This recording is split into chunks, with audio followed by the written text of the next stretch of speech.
Oi, colega, tudo bem com você?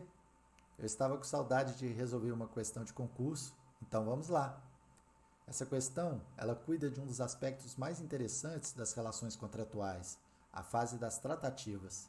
Sabe quando a gente está negociando um apartamento, por exemplo, e já está quase tudo acertado e na última hora o vendedor desiste? Pois bem, será que existe responsabilidade civil em razão desses fatos? É disso que a questão trata. Vamos a ela então. João iria vender um imóvel de sua propriedade a Antônio e já estavam conversando a respeito. Porém, João desistiu de formalizar o negócio. Considerando a responsabilidade civil de indenizar de João a Antônio, assinale a alternativa correta. Letra A. Sempre que houver um rompimento pré-contratual atingindo a boa-fé objetiva, faz surgir o dever de indenizar. Letra B. No caso, tratando-se de responsabilidade contratual, não importa a fase negocial, impondo-se o dever de conduta às partes e o dever de indenizar. Letra C. Se alguém se propôs a vender um bem, pode simplesmente recusar a venda a alguém sem nenhum motivo justificado. Letra D. O direito brasileiro não reconhece nenhum direito relativo à fase pré-contratual, podendo a parte desistir do negócio a qualquer tempo até formalizar algum compromisso. Letra E. Não é o rompimento de qualquer negociação, mas daquela que já tinha provocado na parte a expectativa razoável de contratação que gera a possível indenização. Bom, para corrigir certinho essa questão, nós precisamos lembrar de duas coisas basicamente. A primeira delas, que ninguém é obrigado a contratar. E a segunda, que uma pessoa não pode fazer hora com a cara da outra. Falando sério, a questão se resolve a partir da natureza jurídica dos contratos e dos deveres que decorrem da boa-fé objetiva. Para corrigir essa questão, vamos seguir o método Jack o Estripador, ou seja, vamos por partes. A alternativa A fala que sempre que houver um rompimento pré-contratual atingindo a boa-fé objetiva, caberia indenização. Para começo de conversa, todo concurseiro sabe que deve fugir das alternativas com as palavras sempre, nunca, jamais. Afinal de contas, o direito não é ciência exata, né? Mas falando tecnicamente, essa alternativa está errada porque, embora a boa-fé deva estar presente desde a fase das negociações, nem sempre haverá cabimento para uma indenização. Pense assim, indenizar é tirar um dano, mas se diante do caso concreto, a parte que ficou descontente com a ruptura da negociação não experimentou qualquer tipo de prejuízo, o que se vai indenizar? Não dá para pedir indenizações só porque a tratativa foi interrompida. Afinal, ninguém, como eu já disse, é obrigado a contratar, lembra? A letra B insiste basicamente no mesmo erro.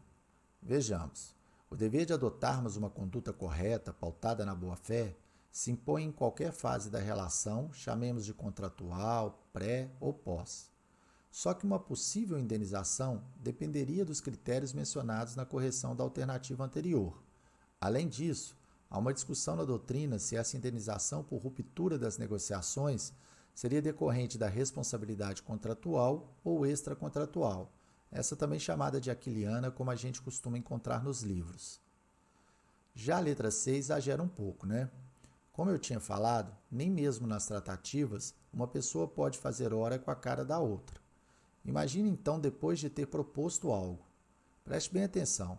A proposta é o primeiro ato de formação de um contrato e, segundo o Código Civil, ela em regra obriga o proponente, podendo gerar inclusive a execução específica do contrato. O que você deve perceber é o seguinte: neste momento, uma das partes, o proponente, já se encontra vinculada juridicamente, enquanto a outra, o aceitante, essa sim terá a faculdade de decidir se celebra ou não o contrato. A letra D, por sua vez, fala que não existem direitos na fase pré-contratual. A essa altura você já percebeu que isso não está correto. Com base em normas gerais, em especial nos deveres que decorrem da boa-fé objetiva, há limites para a desistência do negócio. Ela não pode ser realizada a qualquer tempo, de qualquer forma, como sugere a alternativa. Finalmente, a letra E, a nossa resposta correta, né? É possível uma indenização por ruptura das tratativas, mas para que isso ocorra, é preciso demonstrar alguns requisitos. Basicamente, que o rompimento foi abrupto, imotivado e danoso. A gente chama esse dano, não é à toa, de dano de confiança. Quando a alternativa fala de uma expectativa razoável de contratação, ela se refere justamente à quebra da confiança que a essa altura o Antônio já depositava no João, o que pode ter levado à perda de oportunidades, por exemplo, ou mesmo à realização de despesas relacionadas ao que parecia ser uma compra certa. Para quem nesse momento está lembrando de abuso de direito, de venire contra factum próprio, esses temas interessantíssimos do direito civil, é por aí mesmo. A pessoa mostrava interesse, dizia que ia vender mesmo, etc., e de repente ela muda de atitude e simplesmente desiste do negócio. Diz que só estava sondando o preço de mercado. Eu tenho uma falta de paciência para esse tipo de coisa, porque até parece que a gente tem tempo para perder ultimamente com falsas intenções negociais, né? Bom, falando em falta de tempo, vamos ficar por aqui. Um forte abraço e até a próxima questão.